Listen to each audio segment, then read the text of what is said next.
All right, we continue looking at the Great Famine, and this part is going to focus on looking at the famine in Tibet and Mao's reactions to the Great Famine. All right, you've seen these learning outcomes before, but this one is going to really focus on the causes of the famine in Tibet. And then you are also going to be doing your compare and contrast here and sort of analyzing and bringing it all together, thinking about the motives of Stalin and Mao in terms of a single party state, in terms of maintenance of power, in terms of treatment of. Which brings us to our discussion of Tibet. Now, we've discussed Tibet previously when we talked about the reestablishment of central government control over Tibet in 1950. And the next video clip is going to sort of look over this whole period dealing with Tibet from 50 to 59.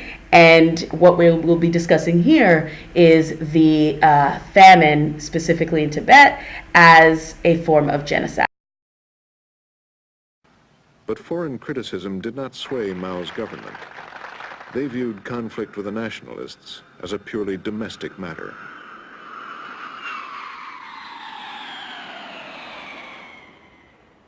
The same was true, they asserted, of their actions in Tibet. For centuries, this remote and religious land had been regarded by the Chinese as part of China.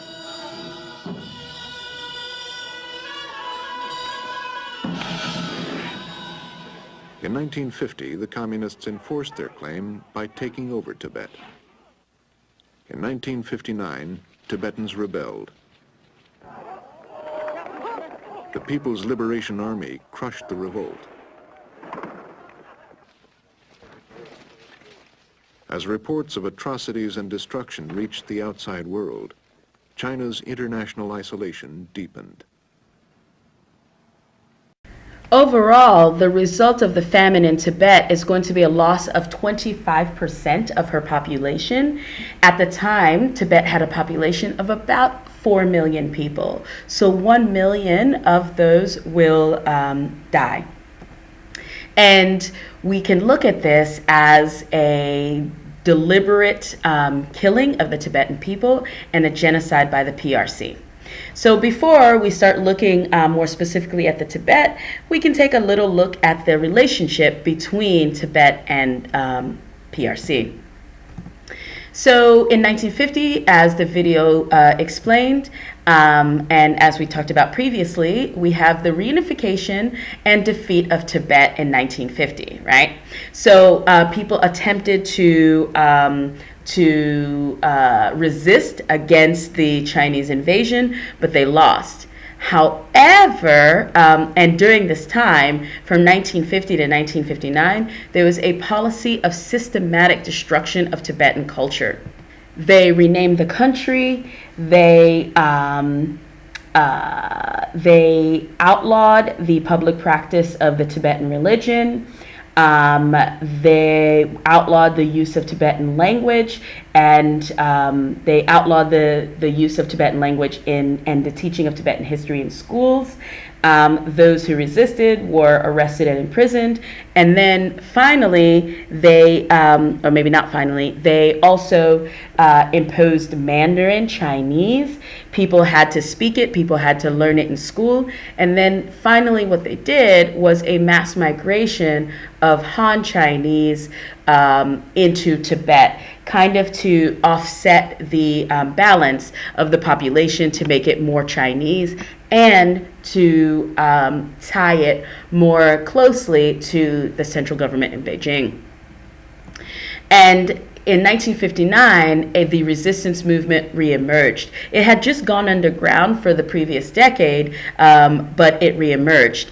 And the People's Liberation Army was sent in, and thousands and thousands of protesters were imprisoned. The leaders were killed, and the army heavily suppressed the rebellion. There was this massive targeting of Buddhist nuns and monks. Keep in mind that Tibet was essentially a theocracy, and religion played a incredibly central role in people's lives. And the nuns and the monks were very important to people as well.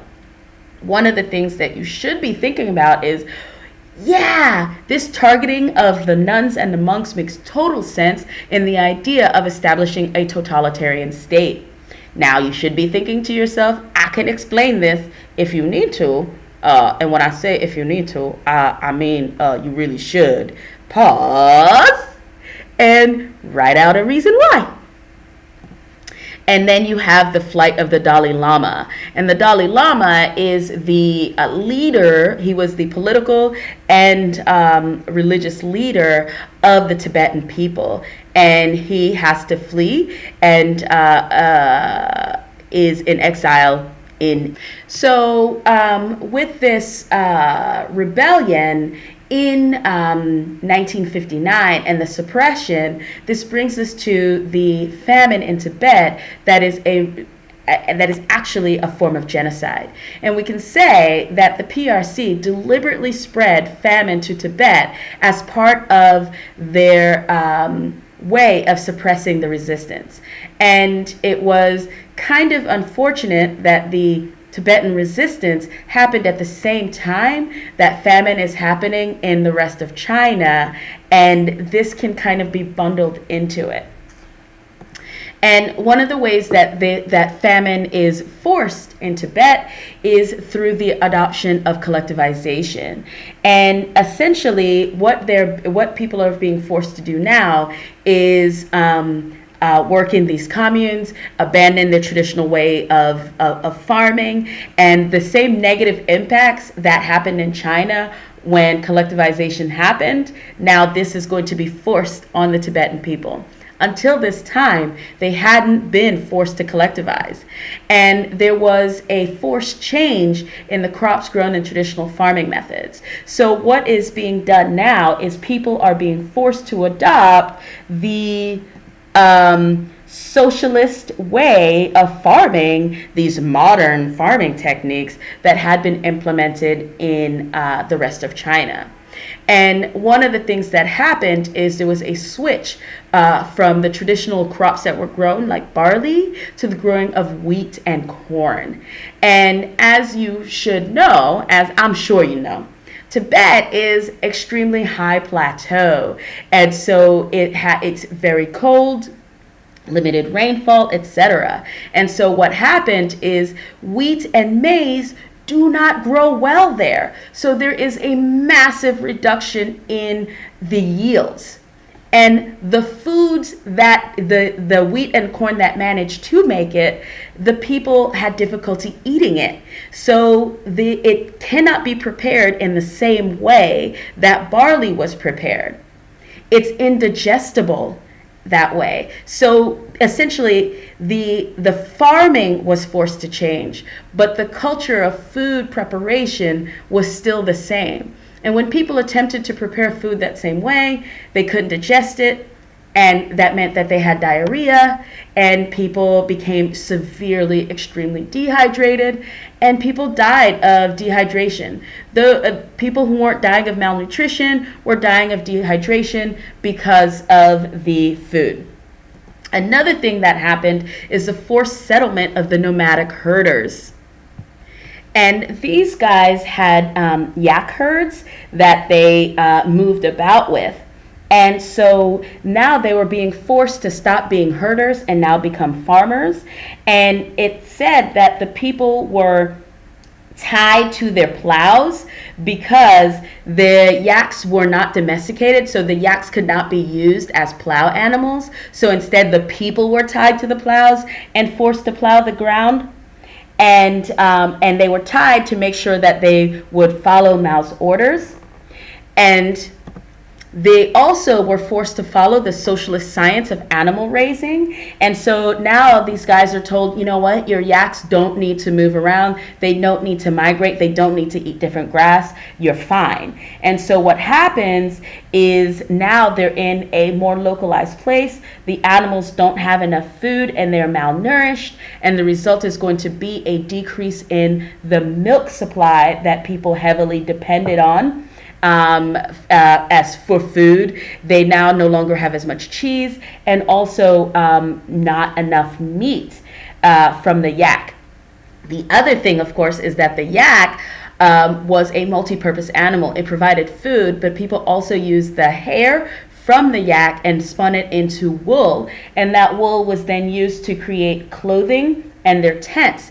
Now, with the malnourished yaks, the hair is useless, and so the clothes that they make from it is useless, and they can no longer keep them warm during these extremely cold winters. And so people died from cold. So people are already malnourished, which means they have less resistance to diseases and things like extreme cold. So people are being killed in a number of different ways as a result of the forced adoption of PRC agricultural practices. Additionally, about 20% of Tibet's population is jailed, and half of that 20% is going to die in prison. So 10% of the population dies in prison, and the other really big percent, because math, is going to suffer from malnutrition and dehydration, etc. There was something called the Panchen Lama's report in 1962, and the Panchen Lama is the number 2 lama in the country, and what he did is he secretly traveled the country and collected people's ideas and explanations as to what's going on, documenting the issues. And of course, this is going to be dismissed by Mao as reactionary stuff and lies and distortion. And the Panchen Lama was labeled as a big class enemy. And he was arrested and imprisoned for many, many years. And then Mao also ordered propaganda against the report, essentially saying that the stories of the famine and misery were false, and that Tibet was experiencing the same abundance and awesomeness as a result of the Great Leap Forward that everybody else in China had experienced. And so they were making things up. Tibetans were making things up because they were resisting the PRC. Which brings us to Mao's response to the famine. So we already saw some of that response in terms of the Panchen Lama's report. And as you know, Mao was not a person who accepted criticism and responsibility. So he refused to accept that any of this was his fault. Instead, he blamed it on 3 factors. 1, it was the peasants hoarding the grain. And so before, when we talked about the agricultural collectivization and Mao's perspective on peasants. So basically, he said they were inherently greedy and they were hoarding the grain. And that is why there wasn't enough food in other places. He also said that it not his fault, not the central government's fault. This is all a result of the local officials. The local officials didn't understand the instructions that they were given, and as a result, implemented them poorly. Also, another possibility is that these local officials were incompetent. Like, the central government sent down all kinds of awesomeness, and these guys ruined it through their own inability to follow instructions. And then the third thing, he said that bad weather destroyed the harvest. However, we can basically say, though, that this is mostly as a result of Mao's policies, right? He's the one who decided that collectivization was the way to go, that the communes were the way to go. He kiboshed the revision of the targets in Lushan, and so on and so forth. And he had these bad ideas and bad science. And as you know, he is going to step down in 1962. This came from the previous video when we looked at the results of the Great Leap. And what happens after he steps down in 62 is Liu and Deng take over, and they try to reverse the impacts. So from 1962, there was an easing of this. What they start doing is importing grain from Australia to feed people until they could get their production levels back up. They now start more centralized planning. So one of the things we said about this Great Leap Forward is that it was like really kind of schizophrenic. So on one hand, you have information about what's supposed to happen coming down from the central government, but the central government doesn't give any explanation as to how things need to be implemented.